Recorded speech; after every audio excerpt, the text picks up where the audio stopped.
Good evening, Chicagoland, and I'm Mr. Tia Hardman. Welcome to our CAN TV call-in interactive talk show, Violence Interrupters not-for-profit organization here on Monday nights at 6 p.m. on CAN TV. And with me, I'm glad to be joined by my co-host, Mr. Peter Isan Keller. How you doing today? Glad you made it again, my brother. All right. All right. And we plan to get right to the point today. And everybody watching today, feel free to call the number 312-738-1060 if you want to call in and comment on today's topic. What we're looking at today, we want to talk about helping to curb violence here in Chicago and what's going on around Chicagoland. This weekend, numerous people were killed and more people were shot. So, you had a big march on 79th Street where you had a few thousand people lay out on the streets on 79th, and once everybody got up from march, and people were shot anyway. In the same area. Right, a young man was killed. So what we're looking at today, Brother Isan, is what more needs to be done in order to really have a serious impact on reducing killings and shootings in Chicago, if anything can be done. So what's your take on it? Well, as you know, Violence Interrupters has been here doing this thing, and we actually advocate on the streets. So what I'm actually wanting people to do is to reach out to us, go to our website, make sure that you if you have a problem or you have a child or somebody that you think need help, reach out to us. We have mentoring programs. We'll definitely get out there. We'll talk to them personally. Get out there and make sure that it's like an each one, teach one factor. So just make sure. We're going to give you that information in a minute just so that you have it. Yeah, I want to show them the overhead. If you want to reach out to Violence Interrupters, that's my website, tiohardiman.com, Violence Interrupters not-for-profit organization. So on the flip side, Isan, I just left Springfield, Ohio, Friday. I was in Springfield, Ohio, and they basically, we've set up a violence interrupter program in that city.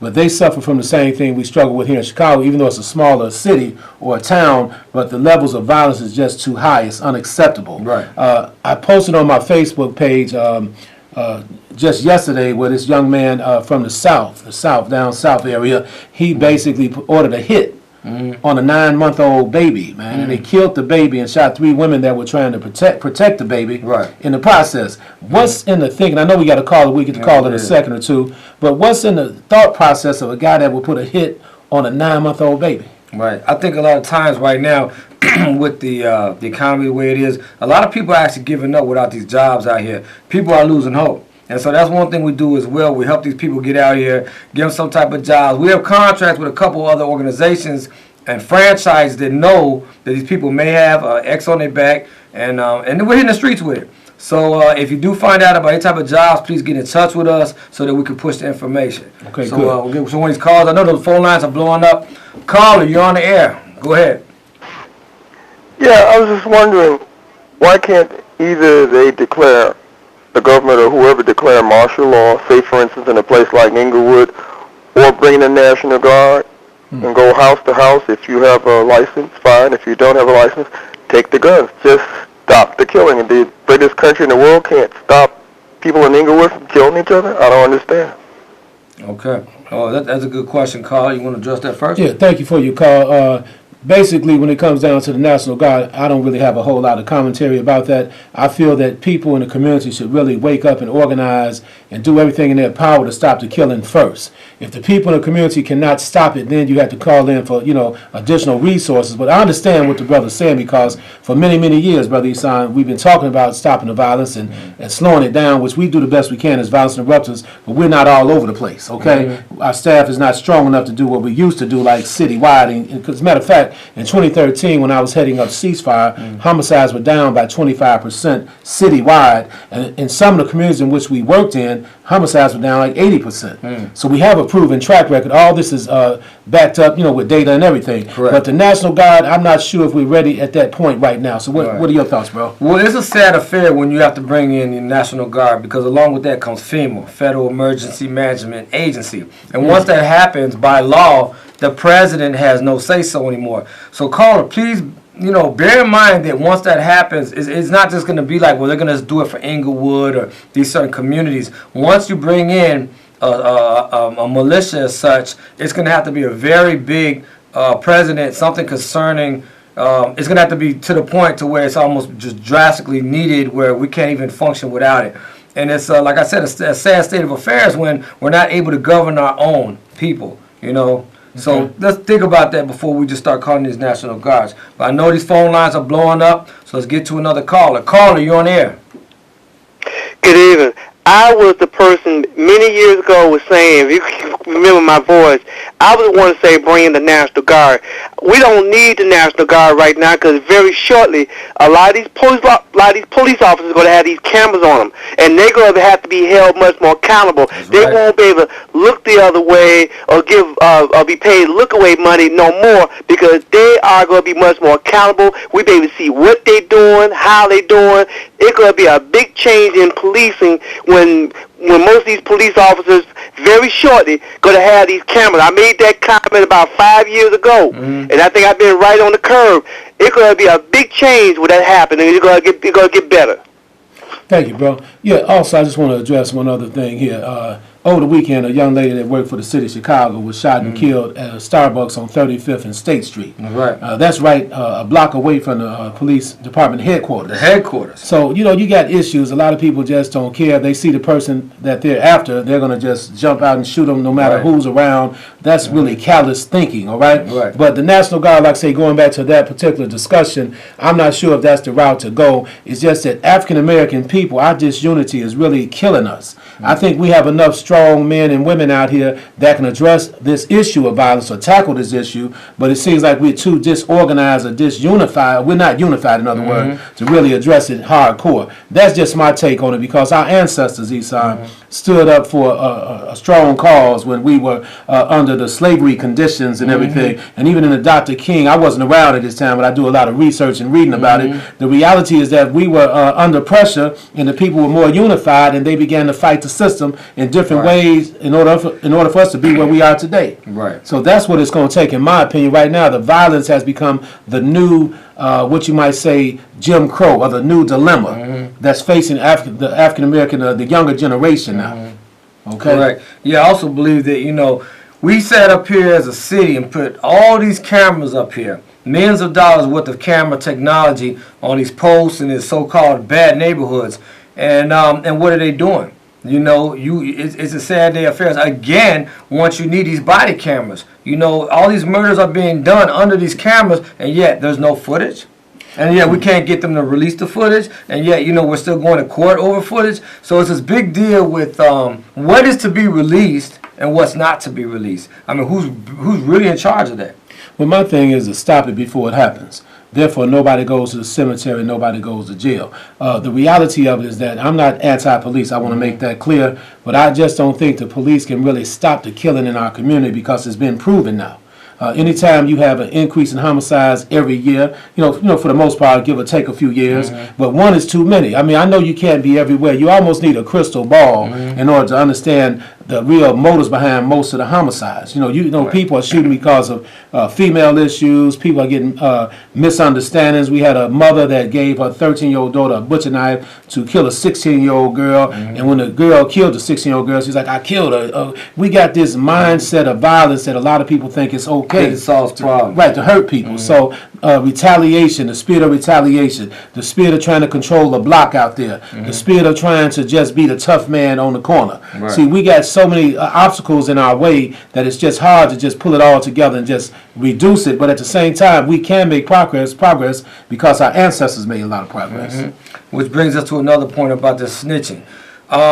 And tricking, as they call it. It's a code of ethics, the silence movement. And I think that would have worked probably maybe 10 years ago, 15 years ago, when there was a little bit more structure on the streets with what we call gangs now, but back then there were organizations.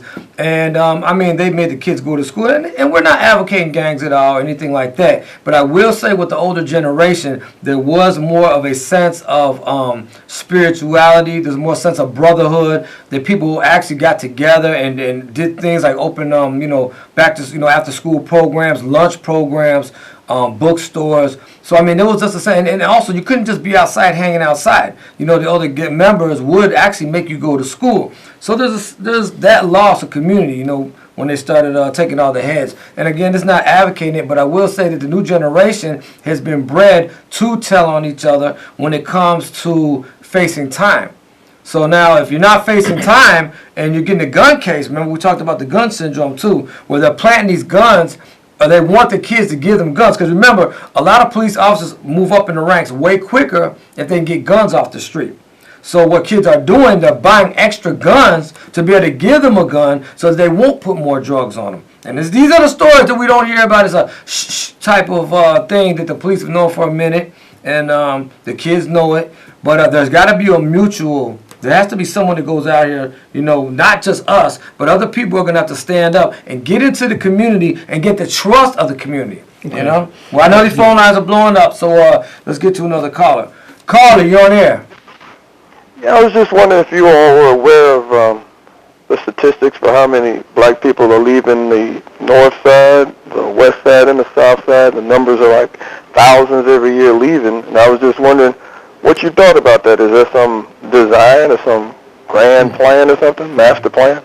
My man, I'll tell you what, I looked at some numbers a couple of years back. I think it was over 180,000 African-American families actually left Chicagoland overall. I'm not sure if I can say it's a master plan. What I'm looking at is that I think our people end up just leaving because they want a better life for their kids, and they're afraid that something may happen to their kids. But on the overall, looking at the bigger picture, there could be some type of scheme or some type of diabolical setup behind the scenes that are forcing, that the powers are forcing African American people to leave for one reason or another.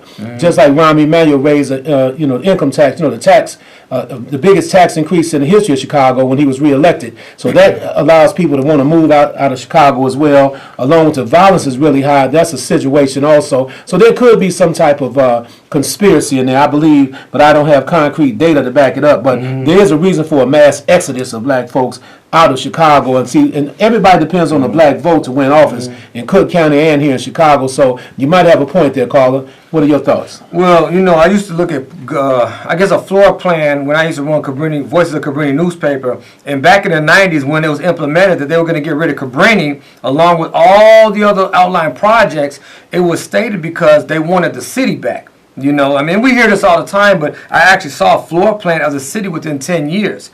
And it wasn't black-white, it was just the have and the have-nots.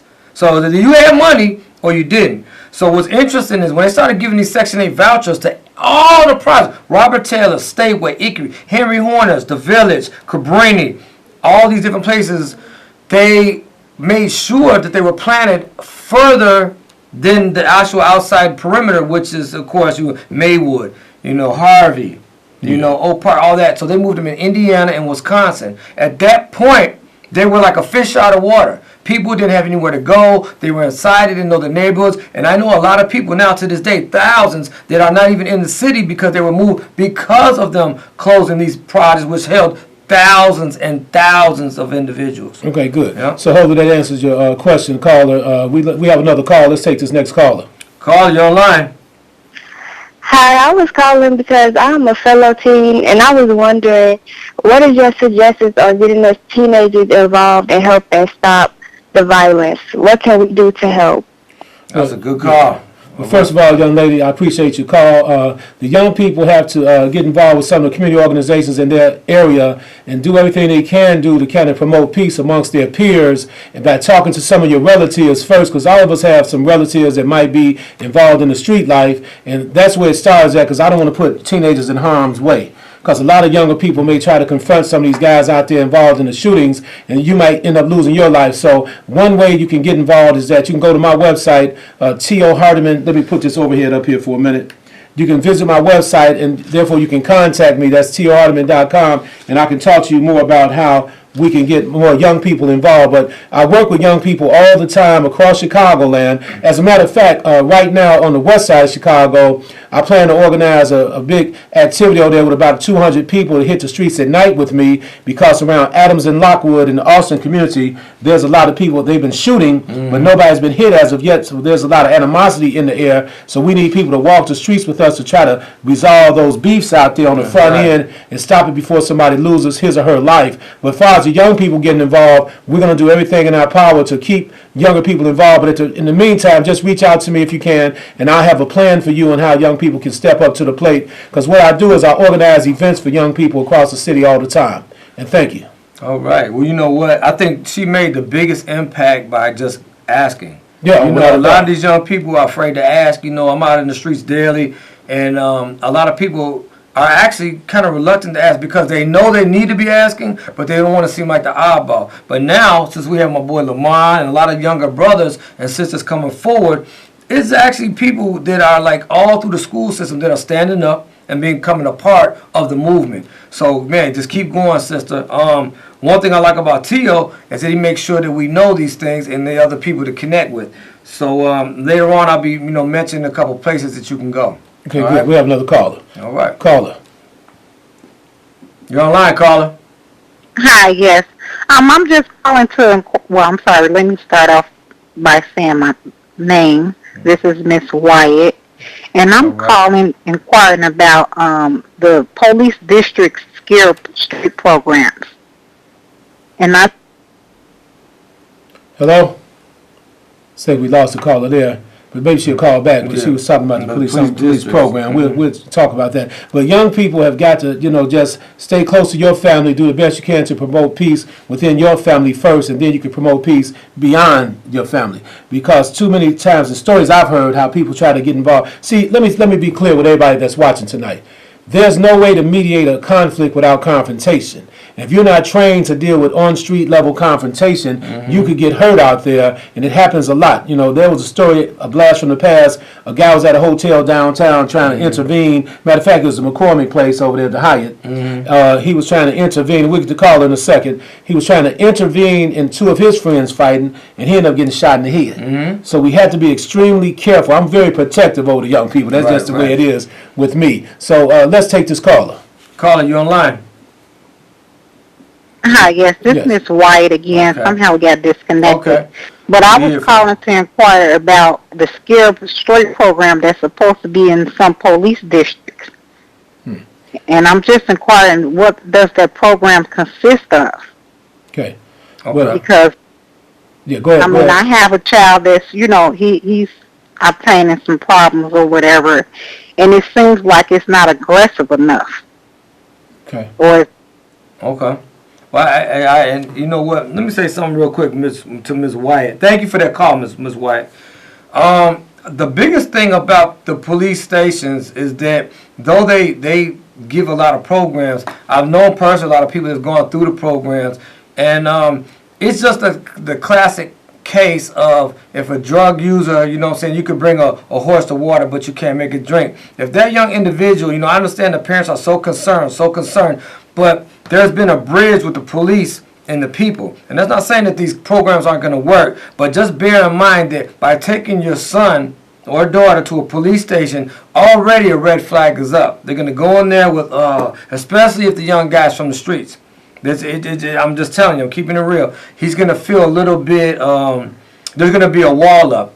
So what you might want to do is, and we're not sure, you can call the nearest police station, maybe you can ask them what kind of programs they have to offer. But with us, we'll talk to him one-on-one. We'll try to give him some type of guidance and counseling where he can go, or at least, cuff him for, the times that we would like to set up to meet with him and try to get him off the streets. I mean, what we do is strictly from the heart. We don't get paid for this. We're doing it because this is what we do, and we love doing it. So there's a big difference. I think a lot of times the police or any organization, they may have a kitty for this, some type of funding for it. But what we do is strictly, by the love of it, by the love from the heart. So that's why we have, portions on our page where you can donate and do stuff like this, because we strictly everything coming out from us.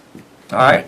All right, before we take the next call, I just want to add to that. When you have police programs like Scared Straight, all that's fine and dandy. Whoever's out there working that can promote peace and do the best they can to service people, that's important. But in the meantime, if you don't have a program for the entire community, you can scare a couple of youth straight, but those same youth have to go right back in the community and deal with their peers out there. So it's kind of hard right now. Again. It's kind of hard, the people have to really step up in big numbers. And I believe in put it like this.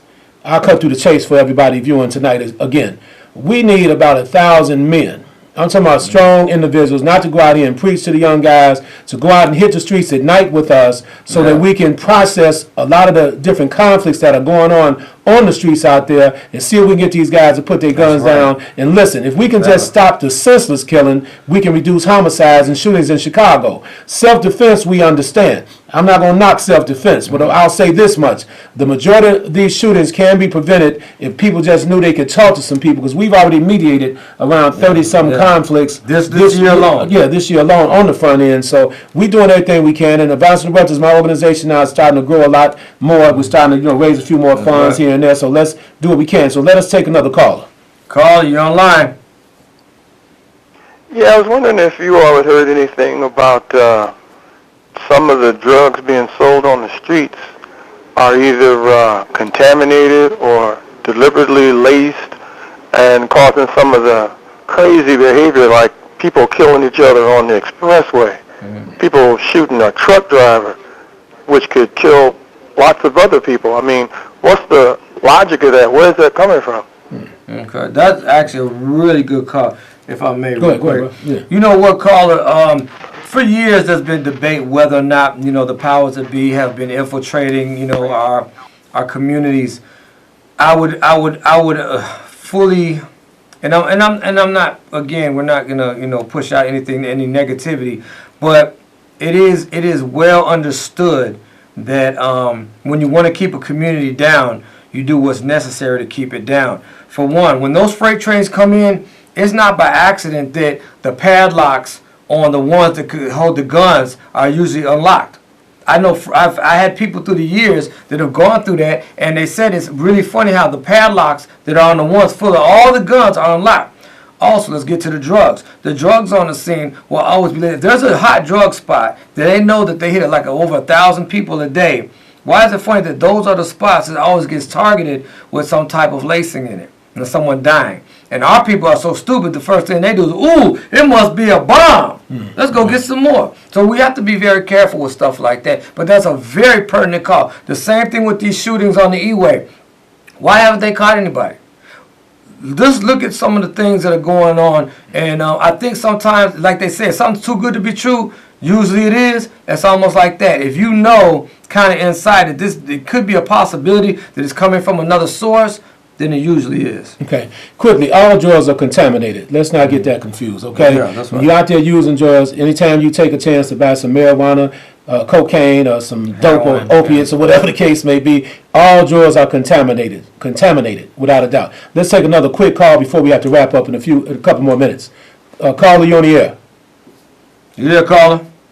Oh, okay. Okay, no problem. So this is the reality, just to get back to the brother's question there. Bottom line is that drug usage is not good for nobody. When you find yourself impaired out there, you may end up doing any and everything. The young people need to stop using drugs, because smoking marijuana is like a gateway to using higher level drugs. And everybody understands that. So I'm totally against drug use, no matter how people feel about it, alcohol and everything. Another thing that's important to remember, especially the viewers that are watching this, is that, I know a lot of the younger guys and women are popping these pills.